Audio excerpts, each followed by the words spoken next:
Hey, everybody, and welcome to another episode of Healthy AF. It is July, and my calendar says that we are spending all of July talking about freedom from limiting beliefs. And limiting beliefs, by the way, are why I have a job. They live in your head. They keep you from doing all kinds of things that you really think that you want to do, that you're committed to doing, that you've said 11 times that you're going to do. You get caught in your own poopy stink by a limiting belief. Okay.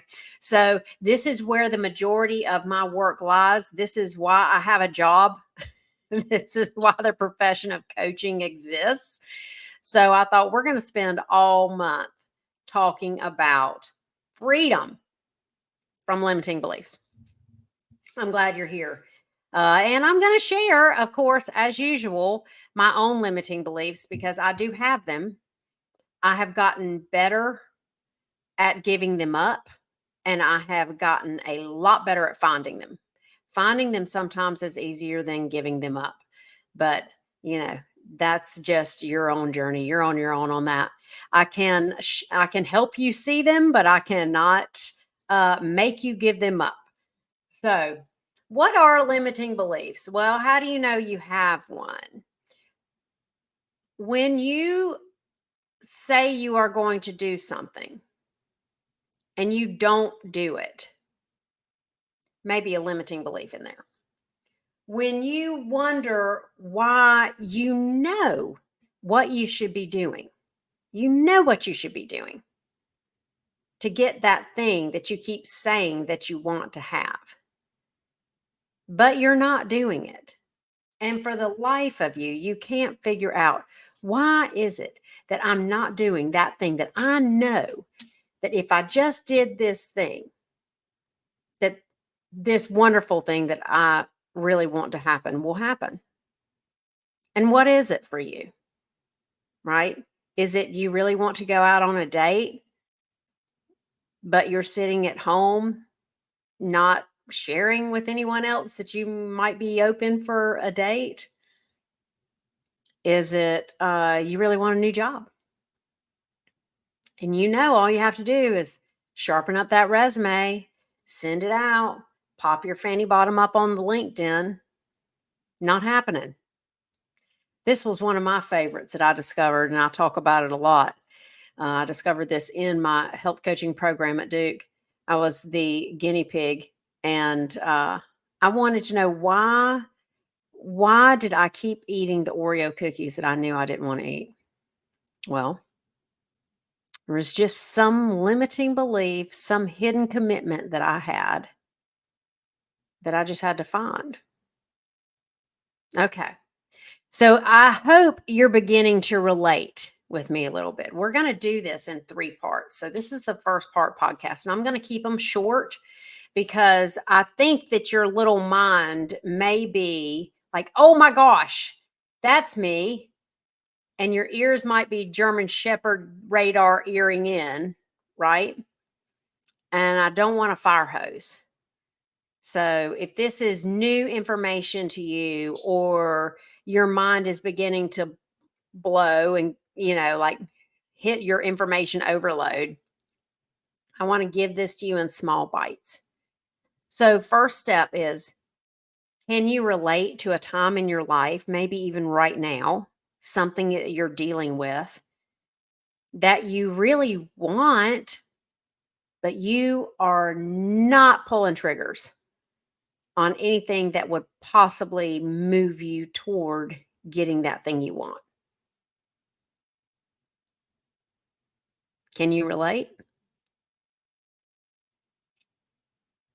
If you're still looking around, I'll start an example.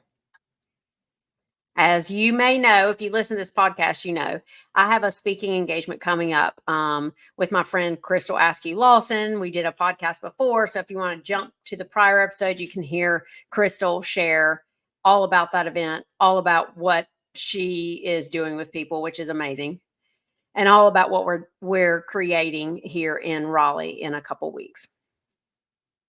I know that I have people in Raleigh who would love to hear me speak. I know that they may not know that I'm coming. And I know the best way to share with them the opportunity to come and listen and learn about self care with Crystal and myself is to call them, pick up the phone, all like, 1978 style, and call them. And so I determined about 2 weeks ago that making a list of people that I felt like were in that area and would like to come and learn would be the first step that I needed to do. And I haven't done that yet. And for the life of me, I wonder, Amy, what's got you holding that back? So full disclosure, I've been in coaching programs for a long time now. I think I started my first coaching program 7 years ago. Actually, was the first time I worked with a coach, and for 7 years, I've been consistently working with a coach, whether it's a business coach or a personal development coach, a life coach. And here's what I know that when I look by myself sitting down on a couch, hey, why am I not doing what I'm doing? I might have some insights. I might figure some things out. Typically, that does not set me on a new trajectory. Okay. I may have a exciting aha moment. I might even call a friend and say, "Hey, guess what I just discovered?" But there's nothing like working with a coach to help you get the full impact of whatever that limiting belief that you're hanging on to that's keeping you from doing the things that you know you want to do to get the things that you want to have in your life. There's nothing like having a coach to help you see that full impact and then to put your tiny little feet into the fire and question your limiting belief. Push that button. Is it really true? So that's one thing I'm going to say. Working with a coach is imperative. You might even have like a friend who can coach you. You don't always have to have a coach on standby. I personally have a coach on standby. You, if you do not want to have a coach on standby, it is not imperative. So the point of me saying I've always got a coach ready to go is to say I have developed my sense of calling BS on myself. Whoever you're working with needs to have a very strong BS meter. They need to be able to help you read through the excuses and BS and hidden places that you will go to, because I can tell you how bad I do not want to make that list of people in Raleigh and call them. I don't want to do it. I know it is the thing I need to do. I know they're happy to hear from me. I do not want to do it. Are you with me? You getting a sense of like, oh, I have this in my life too. I hope so. If not, just fast forward. It's okay. So I know I don't want to do it.